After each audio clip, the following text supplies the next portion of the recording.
పరమేశ్వరుడు షోడశ సోమవార వ్రతం అని ఒకటి ఇచ్చారు. మహాశక్తిమంతమైన వ్రతం. పూజలు అన్నిటికన్నా కీలకమైంది, ముఖ్యమైనది పుట్టమన్నుతో ఒక శివలింగం తయారు చేయడం. పుట్టమన్ను దొరుకుతుంది కదా, పుట్టల దగ్గర కొంచెం జిగురుగా ఉంటుంది, అందులో నీళ్లు పోస్తే దాంతో శివలింగాన్ని తయారు చేయాలి. ఇదిగో ఇక్కడ చూపిస్తున్నట్టు.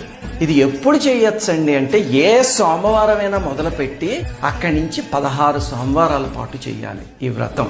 చాతుర్మాస్యంలో కానీ చేయగలిగారు అనుకోండి 16 సోమవారాలు, ఇంకా అసలు విశేషమైన ఫలితం అనమాట. ఏమిస్తుంది వ్రతం అంటే ఏమి ఇవ్వదు అని అడగండి, అంత శక్తివంతమైంది. ఒకటేమో ఆర్థిక సమస్యలతో బాధపడే వాళ్ళని చాలా తేలిగ్గా గట్టెక్కిచ్చేస్తుంది.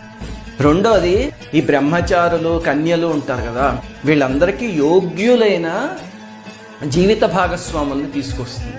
అలాగే ముత్తైదువులకి అఖండమైన సౌభాగ్యం ఇస్తుంది. రోగులకి సంపూర్ణమైన ఆయుర్దాయాన్ని